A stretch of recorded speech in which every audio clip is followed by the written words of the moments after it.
হিসেবে সাবেক প্রধানমন্ত্রী শেখ হাসিনার সম্পৃক্ততার প্রমাণ পেয়েছে গুম সংক্রান্ত তদন্ত কমিশন। গত 14 ডিসেম্বর রাষ্ট্রীয় অতিথি ভবন যমুনায় প্রধান উপদেষ্টা অধ্যাপক ডক্টর মোহাম্মদ ইউনূসের কাছে দেয়া অন্তর্বর্তী প্রতিবেদনে তথ্য জানানো হয়। এই প্রতিবেদন জমাদার বিষয়টি মার্কিন যুক্তরাষ্ট্রের পররাষ্ট্র দপ্তরের নিয়মিত প্রেস ব্রিফিং উঠে এসেছে। এ সময় গুমের ঘটনায় অন্তর্বর্তী সরকারের তদন্তের উদ্যোগকে স্বাগত জানানোর পাশাপাশি বিচার প্রক্রিয়া ন্যায় ও স্বচ্ছ রাখতে উৎসাহ দেয় যুক্তরাষ্ট্র।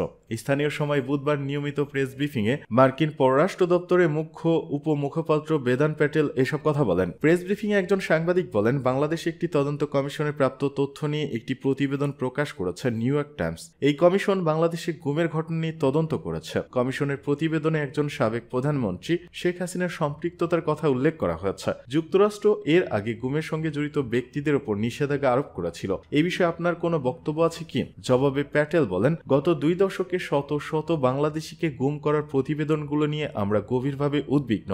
গুম একটি ভয়াবহ মানবাধিকার লঙ্ঘন, যা ভুক্তভোগীদের উপর অনির্দিষ্ট আটক বা নিখোঁজ হওয়ার ট্রমা চাপিয়ে দেয়। এটি তাদের পরিবারের উপরও অনিশ্চয়তার ট্রমা সৃষ্টি করে। তিনি বলেন, আমরা এই অপরাধগুলো তদন্তের জন্য অন্তর্বর্তী সরকারের প্রচেষ্টাকে স্বাগত জানাই এবং বিচারের জন্য ন্যায় ও স্বচ্ছ প্রক্রিয়া বজায় রাখার আহ্বান জানাই, যাতে ভুক্তভোগী ও তাদের পরিবারের সদস্যরা সুবিচার পেতে পারেন। এদিকে কারাগার থেকে ব্যারিস্টার সুমনের চিঠি।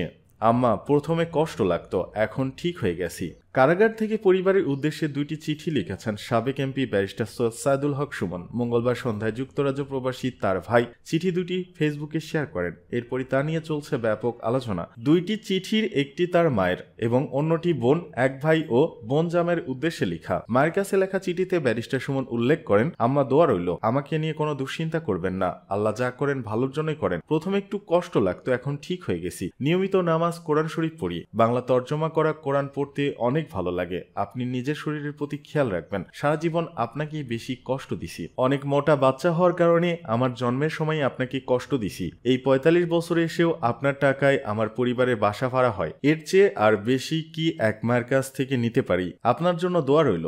যে বয়সে আপনাকে আমার সেবা করার কথা, সেই বয়সে বরং আপনারাই আমার পরিবারকে দেখতেছেন। আল্লাহর কাছে আপনার জন্য সুস্থ ও লম্বা হাতের জন্য দোয়া চাই। বোন, ভাই ও বোনের স্বামীর কাছে লেখা চিঠিতে তিনি উল্লেখ করেন, আমার জন্য কোনো চিন্তা করো না, রাজবন্দী হিসেবে জেলে আছি, কোনো চোর বা দুর্নীতির হিসেবে নই। আমার কারণে তোমাদের কোনো অসম্মান হোক এটা কখনো চাইনি, আশা করি আল্লাহর রহমতে হবেও না। চিঠিতে তিনি আরো উল্লেখ করেন, অনেকে বলে আপনার কি সম্পদ আছে, দীর্ঘদিন জেলে কিভাবে খরচ চালাবেন? আমি উত্তর দিই, আমার বেশি সম্পদ না থাকলেও 5টি বোন আছে, একটা ভাই আছে, এটাই আমার বড় সম্পদ। শুধু জেলে কেন, আমি পৃথিবীতে না থাকলেও আমার কোনো আফসোস নেই। বোনেরা, আমার পরবর্তী প্রজন্মের জন্য তোমাদের চেয়ে ভালো অভিভাবক আর কেউ হতে পারবে না। তোমাদের জন্য অনেক অনেক দোয়া রইল। ভালো থেকো তোমরা সবাই, আল্লাহ চাইলে দেখা হবে শীঘ্রই। ব্যারিস্টার সৈয়দ সাইদুল হক সুমনের ভাই লন্ডন প্রবাসী সৈয়দ সোহাগ বলেন, তার মা ও বোনেরা দেশে ও প্রবাসে আছেন। কারাগারে থেকে পাওয়া চিঠি সোশ্যাল মিডিয়া ও হোয়াটসঅ্যাপের মাধ্যমেই সবাই পেয়েছেন। আমরা সবাই আজ আবেগে আপ্লুত।